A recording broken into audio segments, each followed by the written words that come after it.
Hello everyone. তো গত ক্লাসে আমরা জেনেছি যে ইনফর্মাল ফ্যালাসি কাকে বলা হয় এবং তার বিভিন্ন ভাগগুলি। তো ইনফর্মাল ফ্যালাসি মানে আমরা জেনেছি যে কি হবে, সেখানে কোনো রুলস থাকবে না, কোনো নিয়ম ফলো করবে না, নিয়মের বাইরে। ঠিক আছে, তারপরে আমরা আজকে জেনে নেব ইনফর্মাল ফ্যালাসির যে ভাগগুলো রয়েছে তার মধ্যে একটা, যেটা হচ্ছে আর্গুমেন্ট ফ্রম ইগনোরেন্স, যাকে বাংলায় বলা হয় অজ্ঞতা হেতুক যুক্তি। জেনে নেই আমরা definition. when it is argued that a proposition is true simply on the basis that it has not been proved false, or that it is false because it has not been proved true, the argument commits the fallacy of ignorance. অর্থাৎ যখন যুক্তিতে এমন দাবি করা হয় যে কোনো বাক্য সত্য কারণ তা আগে কখনো মিথ্যা প্রমাণিত হয়নি, বা কোনো বাক্য মিথ্যা কারণ তা আগে কখনো সত্য প্রমাণিত হয়নি, তখন সেই যুক্তি হয় অজ্ঞতা হেতুক দোষে দুষ্ট।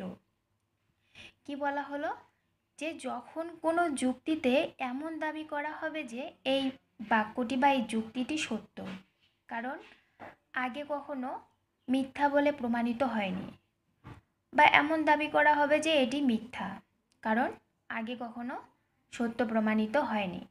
দেখো, তোমরা উদাহরণস্বরূপ যদি জানো, এটা একটা উদাহরণ নিতে পারো, যেমন হয়তো কেউ মানবে যে ভূত আছে, তারা যুক্তি দেখাবে কি, যে আজ থেকে তো মানে কেউ প্রমাণ করতে পারেননি যে ভূত নেই, তাহলে আমি যুক্তি করছি, আমি আর্গুমেন্ট দিচ্ছি যে ভূত আছে। আর যারা ভূত বিশ্বাসী করেন না তারা বলবেন কি ভূত নেই কেন, কারণ আজ পর্যন্ত কেউ তো এটা প্রমাণ করতে পারেননি যে ভূত আছে। খানিকটা এরকম তোমরা আর একটা উদাহরণ নিতে পারো, যে যারা ঈশ্বরকে বিশ্বাস করে, হ্যাঁ, তারা বলবেন যে গড এক্সিস্ট, কারণ গড রয়েছে, কেননা কেউ তো প্রমাণ করতে পারেনি যে গড নেই। আর যারা ঈশ্বরে অবিশ্বাসী তারা বলবেন গড তো এক্সিস্ট করে না, হ্যাঁ, কারণ আজ পর্যন্ত তো কেউ প্রমাণ করতে পারেনি, হ্যাঁ, গড আছে। ঠিক আছে, তো এর না অল্টারনেটিভ নামগুলো দিয়ে আসে, যেমন এটা কি হচ্ছে আর্গুমেন্ট ফ্রম ইগনোরেন্স। তো একে ল্যাটিন ভাষায় কি বলা হয়, একে ল্যাটিন ভাষায় কিন্তু অ্যাড ইগনোরেন্টিয়াম বলা হয়। ল্যাটিন ভাষায় এই ধরনের যুক্তিকে অ্যাড ইগনোরেন্টিয়াম যুক্তি বলা হয়। বিজ্ঞানীরা তাদের সত্যকে প্রতিষ্ঠা করার জন্য এ ধরনের যুক্তি করতেন। হ্যাঁ, তো এতটুকু বোঝা গেছে। এখানকার মেইন পয়েন্ট কি বলো তো, এই এত বড় বড় সংজ্ঞা যদি তোমাদের মুখস্থ নাও থাকে, মানে পরীক্ষার যে এক্সাম্পলটা থাকবে সেখানে কিন্তু তোমরা কিওয়ার্ড খুঁজবে। যেমন অ্যাপিল টু ইগনোরেন্সের ক্ষেত্রে কিওয়ার্ড কী হবে, যে কেউ প্রমাণ করতে পারেননি, no one has shows that, মানে কেউ প্রমাণ করতে পারেননি, বা ডিসপ্রুভেন, এরকম কিওয়ার্ড থাকবে। আর একটা যদি তোমরা, ওটা তো মানে আমি এখনও আলোচনা করি নাই, তো এরকম অন্য একটা আছে, ভুলভাবে উপস্থাপন করা হয়, যে মিস রিপ্রেজেন্টেশন, হ্যাঁ, এটা একটা ফ্যালাসির ক্ষেত্রে কিওয়ার্ড হয়। তারপর হচ্ছে পার্সোনালি অ্যাটাক করা হবে যদি, সেটা হচ্ছে কি অ্যাড হোমিনাম ফ্যালাসির ক্ষেত্রে। এরকম প্রত্যেকটা ফ্যালাসির একটা করে না, তোমরা এক দুটো করে দেখবে প্রিভিয়াস ইয়ার কোয়েশ্চেন সলভ করবে, তাহলে দেখবে তোমরা সেখানে কিওয়ার্ড পাচ্ছ, আর সেটা তোমরা নোট ডাউন করবে খাতার মধ্যে। এই যখন ইনফর্মাল ফ্যালাসি তোমরা শর্ট নোট করছো, তার এইদিকে সাইডে লিখে রাখবে এই প্রশ্নের কিওয়ার্ডগুলো, আর কিওয়ার্ডগুলো দিয়েই তোমরা তাৎক্ষণিক, হ্যাঁ, পরীক্ষার মধ্যে সলভ করতে পারবে। দেখো, এটা হচ্ছে একটা প্রিভিয়াসের কোশ্চেন, তোমরা সলভ করার চেষ্টা করো। তো এটা আসে এই যে আমাদের 2024-এ 18 জুনে ফার্স্ট শিফটে, হ্যাঁ, এই কোশ্চেনটা আসে ইউজিসি নেট এক্সাম যে হলো অফলাইন মোডে, তার question. which fallacy is committed in the following statement?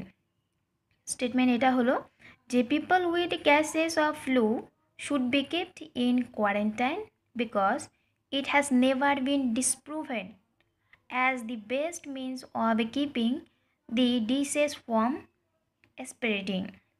এক দিয়েছে Apple two ignorance, 2 hasty generalisation, 3 slippery slope, এবং 4 ফলস কজ।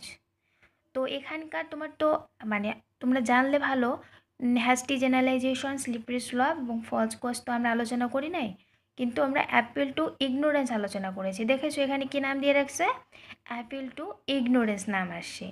একটা প্রশ্নে 3টা নাম দিয়ে আসতে পারে, তো তোমরা অল্টারনেটিভ নামগুলো তোমরা খাতায় লিখে রাখবে। তো বলো তো এখানে কোনটা হবে, যেহেতু মানে এখানে আমি এই বেসিসেই এখানে এক্সাম্পলটা নিয়েছি, তো আমরা তো এটা মানে এমনিতে আন্দাজ করে বলা যায়, কিন্তু না, আন্দাজ করে না, তোমরা বুঝে উত্তর করবে, ঠিক আছে? এখানে দেখো কিওয়ার্ড, দেখো কি আছে, কিওয়ার্ড দেখো ডিসপ্রুভেন আছে, এই যে নেভার বিন ডিসপ্রুভেন, এই যে ডিসপ্রুভেনের জন্যই কিন্তু প্রমাণ করতে পারেননি। আমরা সংজ্ঞায় কি জানি, যে কেউ প্রমাণ করতে পারেননি এটা সত্য তাই এটি মিথ্যা, বা কেউ এটা প্রমাণ করতে পারেননি এটি মিথ্যা তাই এটি সত্য। আমরা এই সংজ্ঞাটা জানি তো। তাহলে আমাদের এটা ক্লিয়ার হয়ে গেল। এরপরে আমরা এই একটা একটা করে জানবো হেস্টি জেনারেলাইজেশন। হেস্টি জেনারেলাইজেশনটা কী বলো তো, যে অল্প কিছু আমরা মানে একজনের ক্ষেত্রে দেখে সবার ক্ষেত্রে আমরা সেটা কি করে দিলাম, জেনারেলাইজেশন করে দিলাম, এরকম। স্লিপারি স্লপ একটা কি, একটার পর একটা বানানো, ফলস কজ একটা মিথ্যা একটা কারণ দেওয়া, ঠিক আছে? তো পরের উদাহরণটা দেখি আমরা। পরে আরেকটা আসছে হচ্ছে UGC net paper 1 held 26 November 2001 second shift. এটা দেখো তো তোমরা সলভ করতে পারো কি না, এখানকার কিওয়ার্ডটা কি তোমরা বলবে তো কমেন্ট সেকশনে, ঠিক আছে? আমি তো বুঝতে পারি না এখানে, তোমরা বুঝতে পাও কি পাও না, কমেন্টও আসে না এখানে ঠিক মতো। তো no one has been able to prove the existence of extrasensory perception. We must therefore conclude that extrasensory perception is a myth. Which of the following fallacies is committed in this argument? ফটাফট এটা solve করার চেষ্টা করো তো, আর comment সেকশনে উত্তর জানাও। আমি উত্তর বলার আগেই হ্যাঁ তোমরা দেখবে কমেন্ট সেকশনে জানাও, তারপর আমি উত্তরটা বলছি আর কিওয়ার্ডটা তোমরা লিখবে কমেন্ট সেকশনের মধ্যে, তাহলে আমি বুঝবো কারা কারা তোমরা সঠিকভাবে বুঝতে পারছো, তাই তো?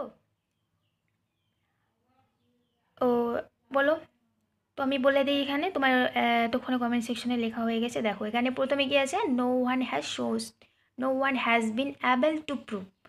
আমরা কি জানলাম, কেউ প্রমাণ করতে পারেননি যেটা সত্য, বা কেউ প্রমাণ করতে পারেননি, কেউ সক্ষম হননি, তাহলে কোন ফ্যালাসি হবে বলো তো? অ্যাপিল টু ইগনোরেন্স, যাকে ল্যাটিন ভাষায় অ্যাড ইগনোরেন্টাম বলা হয়, বা আর্গুমেন্ট ফ্রম ইগনোরেন্স। তাহলে এখানকার প্রথম অ্যান্সারটি আমাদের ঠিক হয়ে গেল।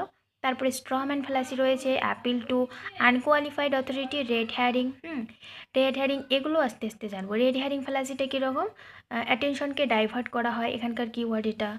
স্ট্রম্যান ফ্যালাসি মিস রিপ্রেজেন্টেশন, ভুলভাবে উপস্থাপন করা হয়। অ্যাপিল টু আনকোয়ালিফাইড অথরিটি মানে যার দ্বারা যুক্তির বিচার করব সে উপযুক্ত নয়, যেমন কি হয়তো একজন গায়িকা, হ্যাঁ ওকে বলছি, একটা পিকচার দিয়ে বলছি, মানে আর্টিস্টের কাজ করার কথা বলতেছি, যে এই পিকচারটা দেখে বলো তো এটা ঠিক হয়েছে কিনা, বা কোথায় কি হয়েছে। আচ্ছা, যার যার কাজ হচ্ছে কি, গায়িকা হচ্ছে কি একজন গানের কথা বলবে কোথায় কি হয়েছে না হয়েছে, হ্যাঁ, কিন্তু আর্টিস্টের কাজ হচ্ছে পিকচার দেখা। তো এরকম আনকোয়ালিফাইড অথরিটি, ঠিক আছে, এটাই। যদি কোথাও অসুবিধা হয় তাহলে তোমরা কমেন্ট সেকশনে বলবে।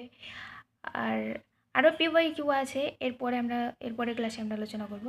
ভিডিওটি যদি ভালো লাগে তাহলে লাইক করবেন, শেয়ার করবেন, সাবস্ক্রাইব করবেন, কমেন্ট করবেন, বন্ধুদের সাথে শেয়ার করবেন। Thank you.